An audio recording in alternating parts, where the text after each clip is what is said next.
बार फिर से मैं राजेंद्र कुमार केमिस्ट्री की ऑनलाइन क्लास में आपका स्वागत करता हूं। जैसा कि अपने टॉपिक चल रहा था एल्किल हैलाइड। एल्किल हैलाइड में अपन ने अब तक डिस्कस कर लिया था nomenclature, classification, methods of preparation, निर्माण की विधियां। उसके बाद अपन बात करेंगे इन्हीं एल्किल हैलाइडों की क्या भौतिक गुणों की। भौतिक गुण इनको क्या बोलते हैं? Physical properties.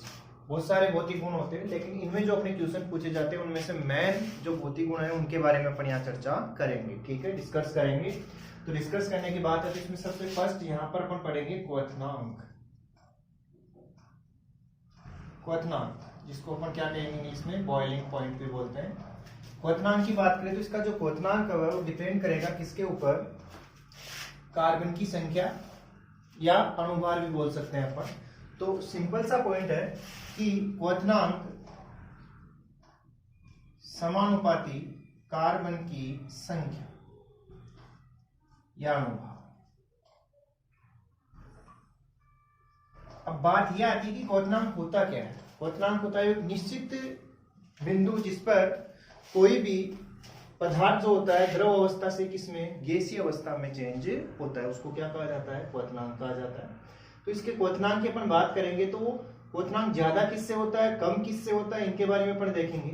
तो होता क्यों है इनका ज्यादा, पहले तो उसकी बात करेंगे। जैसे अपन ने पिछले वाले वीडियो में देखा था कि जो CX बंद होता है उसकी प्रकृति कैसी होती है? ध्रुवीय। ध्रुवीय क्यों होती है? पता है, सभी को बताया था मैंने। हैलोजन की विद्युत ऋणता कार्बन से अधिक होने से इसके ऊपर माइनस, इसके ऊपर प्लस। अब एल्किल हैलाइड के और अणु अपन यहाँ पर लें तो उनके ऊपर भी यही कंडीशन होगी। तो इनके बीच में फोर्स ऑफ अट्रैक्शन यानी आकर्षण बल लगेगा, जिसको डाइपोल डाइपोल अट्रैक्शन बोलते हैं, द्विध्रुव द्विध्रुव आकर्षण बल, जिसके कारण एक अतिरिक्त बंध आ जाता है जिसको तोड़ने के लिए अधिक ऊर्जा की आवश्यकता होती है। इसलिए इनका क्वथनांक जो हाइड्रोकार्बन होते हैं, एल्केन, एल्किन, एल्काइन, उन सभी से क्या होता है? अधिक होता है। अब यहां से क्वेश्चन क्या पूछा जाता है कि आपको मिक्स में जैसे एल्किल हैलाइड दे दिए, ठीक है, मिक्स में देके आपको पूछ ले कि इनके क्वथनांक का क्रम बताइए। बढ़ता क्रम भी पूछ सकता है, घटता क्रम भी पूछ सकता है, तो उसके बारे में अपन बात करेंगे। तो आपके सामने एक सूत्र तो ये ध्यान रखना है, सिंपल सा पॉइंट है, क्वथनांक समानुपाती कार्बन की संख्या। जैसे मान लो यहाँ एग्जांपल ले ले अपन, CH3X, CH3, CH2X। यहां कंडीशन ये है कि हेलोजन क्या होंगे? समान। ठीक है, तो यहां से एक कार्बन, इसमें दो कार्बन, एक एग्जांपल और ले ले, यहां जैसे आ गया 3 कार्बन। अब आपको कहा जाए कि इनमें से किसका क्वथनांक ज्यादा होगा, तो यहां अगर आपको सूत्र पता है समानुपाती कार्बन की संख्या, अणुभार निकालना नहीं है, बस आप कार्बन की संख्या देखिए किसमें ज्यादा है, उसी का क्वथनांक ज्यादा होगा। तो यहां से इसमें 1 है, इसमें 2 है और इसमें 3 है, तो ज्यादा किसका क्वथनांक हो जाएगा? 3 वाले का। ये बढ़ता क्रम हो गया। इसी का मैं पूछूं घटता क्रम, तो ये आपको पहले लिखना है, ये इसके बाद लिखना है, ये सबके बाद लिखना है, और चिन्ह भी जो सिंबल होगा, साइन होगा, वो भी क्या हो जाएगा? चेंज हो जाएगा। ठीक है, यहां से ये बात हुई। अगर मान लो ये कंडीशन आपके सामने आ जाए कि अपने पास एग्जांपल है CH3, CH2, CH2, CH2X, total carbon कितने? 4। इसके अलावा एग्जांपल दे दिया CH3, CH, CH3, CH2X। इसके अलावा CH3, CH2, CH, CH3X। इसके अलावा CH3, C, CH3, CH3 और X। तो यहां से अपन कार्बन की संख्या की बात करें तो आप देखेंगे इसमें भी 4 कार्बन है, इसमें भी 4 है, इसमें भी 4 है, इसमें भी 4 है। यहां अपन ने पढ़ा कि कार्बन की संख्या समानुपाती क्वथनांक, यहां तो कार्बन की संख्या क्या हो गई? समान। तो आपने 11th में पढ़ा होगा जिसमें कार्बन की संख्या समान यानी अणुसूत्र इनका सभी का समान होगा, लेकिन संरचनाएं आप देखेंगे तो सबकी क्या है? अलग अलग है, डिफरेंट स्ट्रक्चर्स हैं इनकी। तो यहां से इनको बोलते हैं समावी। इनको क्या बोलेंगे? समावी। तो समावियों के लिए यहां पर एक सूत्र होता है क्वथनांक का, और ये दोनों सूत्र आपके आगे के लेसनों में भी काम में आएंगे। क्वथनांक व्युत्क्रमानुपाती पार्श्व श्रृंखला, पार्श्व श्रृंखला या साइड चेन भी बोल सकते हो आप इसको। यानी कि जैसे जैसे साइड चेन यानी पार्श्व श्रृंखला बढ़ेगी क्वथनांक का मान कम होता जाएगा। यहां से आप देखो CX बंध के पास एक एल्किल समूह, यहां CX के बंध के पास भी यहां भी एक ही है, लेकिन श्रृंखला इससे क्या है? थोड़ी बड़ी शाखित है। यहां CX के पास 2 एल्किल समूह और यहां कितने हो गए? 3 हो गए। तो सबसे ज्यादा पार्श्व श्रृंखला साइड चेन किसमें हुई, इस वाले में, ठीक है। इसके अलावा अपन डिग्री के हिसाब से पहचाने, जैसे अपने क्लासिफिकेशन में बात की थी कि 1 degree 2 degree 3 degree alkyl halide की अपन बात करें तो आप इजीली पहचान सकते हो, बताया हुआ आप सभी को। तो यहां से देखिए CH2H यानी कौन सा डिग्री, 1 डिग्री, ये भी 1 डिग्री, लेकिन कौन सा है, साखित। साखित का मतलब इसमें शाखा निकली हुई है, ठीक है। ये कौन सा हुआ, 2 डिग्री, और ये कौन सा हुआ, 3 डिग्री। सबसे अधिक शाखाएं किसमें हुई, 3 डिग्री वाले में। तो अपन आसानी से कह सकते हैं जितनी ज्यादा पार्श्व श्रृंखला होगी क्वथनांक का मान उतना ही कम होगा। तो यहां से इनमें से सबसे अधिक क्वथनांक की बात करेंगे तो वो किसकी आएगी, 1 डिग्री की, फिर इसकी हो जाएगी, फिर इसकी हो जाएगी। ये किसके लिए होगा सूत्र, उनके लिए, केवल समायुओं के लिए जिनमें कार्बन की संख्या क्या होती है, समान होती है, सेम होती है, नंबर ऑफ कार्बन सेम होते हैं, ठीक है। इसके अलावा क्वथनांक की बात करें, अगर मान लो एल्किल समूह, जो एल्किल ग्रुप होते हैं, एल्किल समूह समान हो, सेम हो, तब यहां से अपन बात करें, जैसे मान लो CH3 Cl CH3 Br CH3 I, यहां पर अपन देखेंगे तो एल्किल समूह सभी में समान है, लेकिन हैलोजन परमाणु क्या है, डिफरेंट डिफरेंट है, अलग अलग है। तो इस स्थिति में जिसका अनुभार ज्यादा, अनुभार वही चीज आ गई, क्वथनांक समानुपाती अनुभार या कार्बन की संख्या, तो अनुभार ज्यादा किसका होगा, जाहिर सी बात है Cl Br और I में से ज्यादा किसका होता है, I का। तो यहां से जो क्वथनांक की अपन बात करेंगे वो किसकी ज्यादा होगा, CH3I का। ये तो बात हुई भौतिक गुणों में जो क्वथनांक की बात थी, मेन क्वेश्चन यहीं से पूछा जाता है, ठीक है। तो आपको भौतिक गुणों में इसको अच्छी तरह इसके ऊपर फोकस करना है आपको, बाकी भौतिक गुण आप जनरली रीड कर सकते हो बुक से, ठीक है। अब बात करेंगे अपन इसके रासायनिक गुणों। तो रासायनिक गुणों की अपन बात करें तो जो एल्किल हैलाइड होते हैं उनके रासायनिक गुणों को 4 भागों में बांटा गया है, यानी कि जो रासायनिक अभिक्रियाएं होती हैं, केमिकल रिएक्शंस होती हैं इनकी, उनको 4 टाइप से डिवाइड किया गया है। नंबर 1 नाभिक स्नेही प्रतिस्थापन अभिक्रिया, यानी NSR। डिटेल से बात करें तो न्यूक्लियोफिलिक सब्स्टिट्यूशन रिएक्शन की अपन बात करेंगे, नाभिक स्नेही प्रतिस्थापन। सेकंड जो आएगी विलोपन अभिक्रिया, सेकंड जो आएगी वो कौन सी आएगी, विलोपन अभिक्रियाएं, जिसको एलिमिनेशन रिएक्शन भी बोलते हैं, एलिमिनेशन रिएक्शन। थर्ड आएगी धातुओं के साथ अभिक्रियाएं, धातुओं के साथ अभिक्रियाएं, यानी रिएक्शन विथ मेटल। और लास्ट अपचयन, अपचयन को बोला जाता है रिडक्शन। ये बात हुई किसकी, इनकी केमिकल प्रॉपर्टीज की, ठीक है। तो इन 4 प्रकार की रिएक्शंस के अपन यहाँ पर डिटेल से इसका डिस्कस करेंगे, तब जाके अपने एक टॉपिक कंप्लीट हो जाएगा इस यूनिट 10 का, एल्किल हैलाइड का। तो यहां से स्टार्ट करते हैं केमिकल प्रॉपर्टीज, जिसमें सबसे फर्स्ट अपन बात करेंगे किसकी, नाभिक स्नेही प्रतिस्थापन अभिक्रियाएं। तो नाभिक स्नेही प्रतिस्थापन अभिक्रियाओं की बात करें तो पहले अपन बात करते हैं नाभिक स्नेही की। तो आपको सबको पता है एटम जो होता है, परमाणु जो होता है, उसके बीच में नाभिक, नाभिक में धनावेश, इसके चारों तरफ कौन, इलेक्ट्रॉन कक्षाओं में चक्कर लगाते हैं, सबको पता है। जनरली इसको अपन समझने के लिए मैं बता रहा हूं यहाँ पर कि यहां से 2 पॉइंट आपके काम में आते हैं। फर्स्ट इज नाभिक स्नेही न्यूक्लियोफाइल, सेकंड इज इलेक्ट्रॉन स्नेही इलेक्ट्रोफाइल, ठीक है। नाभिक, नाभिक से स्नेह करेगा, नाभिक में चार्ज कौन सा होता है, प्लस चार्ज होता है, धनात्मक होता है, और प्लस की तरफ कौन अट्रैक्ट होता है, माइनस। तो सीधी सी बात है, जिनके ऊपर माइनस होगा या जिनके पास इलेक्ट्रॉनों की अधिकता होगी, इलेक्ट्रॉन डेंसिटी हाई होगी, वो हमेशा क्या कहलाएंगे, नाभिक स्नेही, ठीक है। तो नाम से पता लग रहा है इलेक्ट्रॉन्स नहीं, यानी जिनके ऊपर क्या होगा, प्लस होगा, वो इलेक्ट्रॉन्स नहीं कहलाएंगे। जैसे अपन बात करें यहाँ KOH की, यहां से अपन बात करें ये प्लस और ये क्या होगा, माइनस। तो आप इजीली बता सकते हो इन दोनों में से कि नाभिक स्नेही कौन है और इलेक्ट्रॉन स्नेही कौन है, ठीक है। तो यहां से K प्लस प्लस आ रहा है मीन्स इलेक्ट्रॉन स्नेही, माइनस आ रहा है मीन्स नाभिक स्नेही, ठीक है। तो ये तो बात हुई नाभिक स्नेही की। प्रतिस्थापन जिसको बोलते हैं सब्स्टिट्यूशन, प्रतिस्थापन यानी स्थापित होना, एक नाभिक स्नेही जाएगा और उसकी जगह दूसरा नाभिक स्नेही आकर क्या हो जाता है, जुड़ जाता है। ऐसी अभिक्रियाओं को क्या कहा जाता है, नाभिक स्नेही प्रतिस्थापन अभिक्रियाएं, ठीक है। अब ऐसा क्यों होता है इसमें, उसकी अपन बात करते हैं। तो देखो भी CX बंद अपन ने पढ़ा था RCX बंद यानी कि RX, इसमें हेलोजन की विद्युत ऋणता अधिक होने से हेलोजन पर आंशिक ऋणावेश और जो कार्बन होता है, जो एल्किल समूह होता है, उसके ऊपर आंशिक धनावेश आ जाता है। तो इसके ऊपर जो इससे अधिक प्रबल नाभिक स्नेही, न्यूक्लियोफाइल बोलते हैं, NU माइनस से दर्शा देंगे, जिनके ऊपर माइनस होगा उसको नाभिक स्नेही कहते हैं, ठीक है।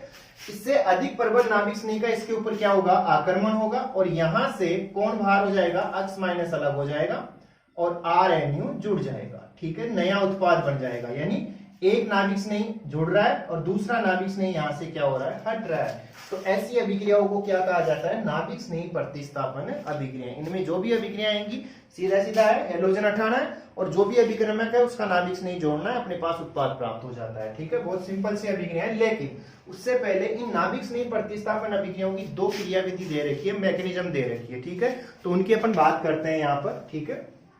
तो इसकी जो नाभिक स्नेही प्रतिस्थापन अभिक्रियाएं होती है उसको दो भागों में बांटा गया है। दो भाग कौन कौन से, नंबर 1 SN1, एक अणुक नाभिक स्नेही, एक अणुक नाभिक स्नेही प्रतिस्थापन अभिक्रियाएं, यानी एक अणु unimolecular substitution, nucleophilic substitution reaction, SN1 short में लिखा जाता है इसको। होती क्या है, दूसरी आएगी SN2, पहले अपन इसकी बात करते हैं SN1 की, ठीक है। सबसे पहला पॉइंट, ये जो क्रियाविधि होती है या इस प्रकार की अभिक्रियाएं होती है दो पदों में होती है, दो पदों में होती है, 2 स्टेप्स में होती है। अब वो दो पद अपने को पहले देखना है, क्योंकि आपको रिएक्शन देके मैकेनिज्म पूछते हैं, क्रियाविधि पूछते हैं। तो अगर मान लो आपको SN1 से करना है तो हमेशा कितने पदों में करेंगे, दो पदों में। अब वो दो पदों की अपन बात करते हैं तो सबसे पहले अपन बात करेंगे स्टेप फर्स्ट की।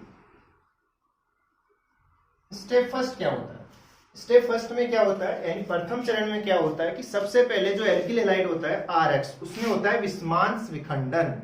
अब बात करते हैं विखंडन, दो प्रकार का होता है, फर्स्ट इज विस्मांस और सेकंड इज समांस। विस्मांस और समांस ये आपके 11th में था। विस्मांस तो कहां होता है, जैसे मान लो आपके पास कोई परमाणु यौगिक है AB, इसकी विद्युत ऋणता अधिक है, इसकी कम है, तो हमेशा विस्मांस विखंडन होगा। दोनों की विद्युत ऋणता समान है या अंतर बहुत कम है तो हमेशा समांस विखंडन होगा, ठीक है। विस्मांस विखंडन में क्या होगा, इसकी विद्युत ऋणता अधिक है तो ये इलेक्ट्रॉनों को अपनी ओर खींचेगा, तो इसमें हमेशा आयन बनेंगे, धन आयन और ऋण आयन। जबकि समांस विखंडन में ये अपने अपने इलेक्ट्रॉन ले लेते हैं और इनके ऊपर इलेक्ट्रॉनों को एक बिंदु के द्वारा दर्शाया जाता है, जिनको मुक्त मूलक कहा जाता है। अभी अपने पास कौन सा विखंडन देखना है अपने को, विस्मांस। क्यों, क्योंकि विस्मांस क्यों होगा, अपने को पता है एल्किल हैलाइड में एल्किल और हेलोजन की विद्युत ऋणता में अंतर होता है, तभी तो हेलोजन पे माइनस आता है और एल्किल समूह पे क्या आता है, प्लस आता है, या कार्बन पे प्लस आता है। तो यहाँ से फर्स्ट स्टेप की अपन बात करें तो फर्स्ट स्टेप की अपन बात करें तो ध्यान देना आप यहाँ पर एल्किल हैलाइड RX, सबसे पहले इसमें विखंडन होगा विस्मांस, यानी ये इलेक्ट्रॉनों को अपनी ओर खींचेगा, यहां से क्या अलग होगा, X माइनस और R प्लस। ये जो पद होता है वो होता है धीमा, यानी मंद गति से होता है। R प्लस बन गया, इसको कहा जाता है कार्ब कैटायन या कार्ब धनायन, जो कि एक क्या होता है, मध्यवर्ती होता है। क्या होता है, मध्यवर्ती होता है। पहले पद में केवल एल्किल हैलाइड काम में आ रहा है, इसलिए इसकी जो दर होती है, सांद्रता की दर, वो केवल किस में निर्भर करती है, एल्किल हैलाइड के ऊपर। तो अभिक्रिया का जो वेग होता है इसमें, जो कि अपन 4th चैप्टर में डिस्कस करेंगे, जो वेग होगा वो केवल किसके ऊपर निर्भर करेगा, एल्किल हैलाइड की सांद्रता के ऊपर निर्भर करेगा। यानी इसको कहेंगे अपन प्रथम कोटि की अभिक्रिया, प्रथम कोटि, जो कि 4th चैप्टर में डिस्कस करेंगे, इसीलिए इसको SN1 बोलते हैं, फर्स्ट ऑर्डर रिएक्शन, ठीक है।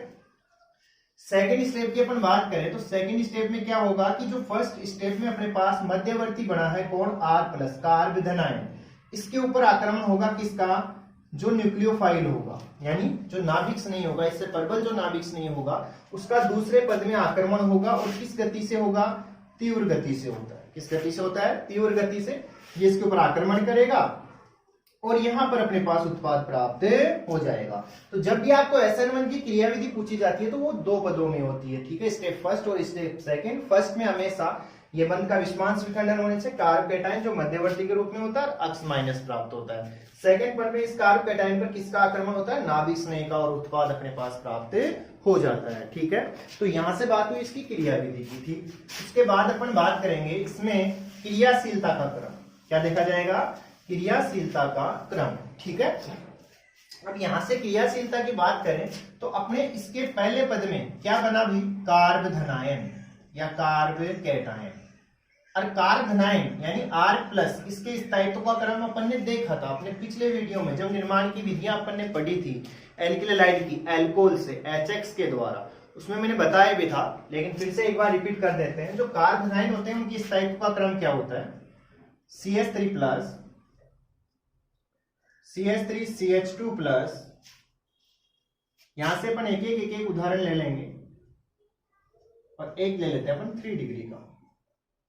यहां से अपन बात करें तो देखेंगे कि ये जो कार्ब धनायन है वो 3 डिग्री हो गया, CH आ रहा है 2 डिग्री हो गया, ये 1 डिग्री, ये भी 1 डिग्री में लेते हैं, सबसे छोटा समूह होता है।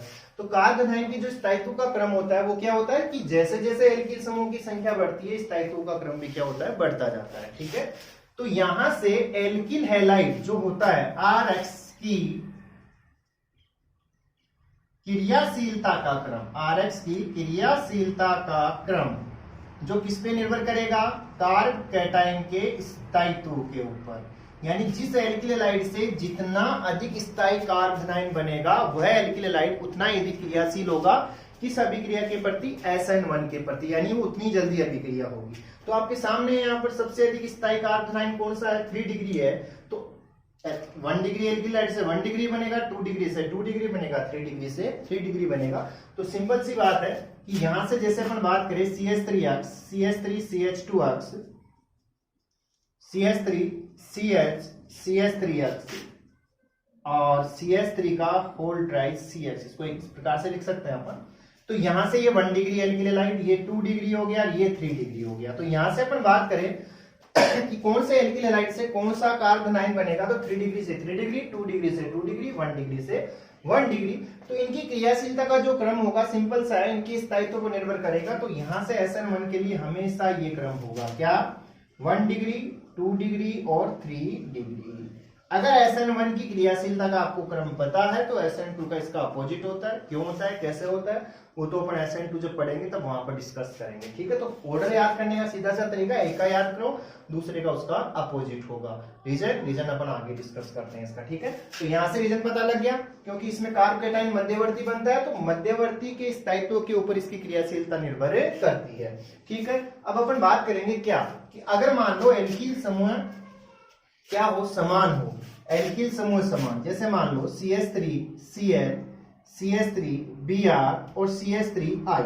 तो इसकी अपन बात करें तो इनमें से अधिक कौन क्रियाशील होगा, इसकी अपन बात करेंगे तो अपन ने क्या पढ़ा है यहाँ पर, RX, ये बंध टूट रहा है, ये बंध जितनी जल्दी टूटेगा अभिक्रिया उतनी जल्दी होगी, यानी कि उसकी क्रियाशीलता उतनी ही अधिक होगी। ठीक है, तो यहां से अपन बात करें कि इनमें से आसानी से बंध कौन सा टूटेगा। ठीक है, तो आसानी से बंध कौन सा टूटेगा इसकी अपन बात करेंगे। तो यहाँ Cl, Br और I की अपन बात करें तो इनमें से सबसे बड़ा आकार किसका, I का, क्योंकि एक वर्ग में ऊपर से नीचे जाते हैं तो आकार बढ़ता है, आकार बढ़ेगा तो नाभिक से दूरी बढ़ेगी तो आसानी से बंध टूटेगा ये।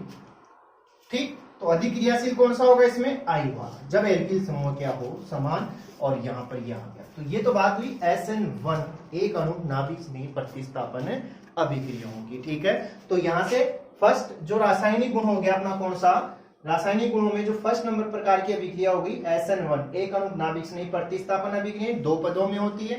पहले पद में विस्मांस विखंडन द्वारा कार्ब धनायन और हेलोजन आयन का निर्माण होता है, दूसरे पद में उसी कार्ब धनायन पर अधिक क्रियाशील नाभिक स्नेह का क्या होता है, आक्रमण होता है और उत्पाद का निर्माण होता है।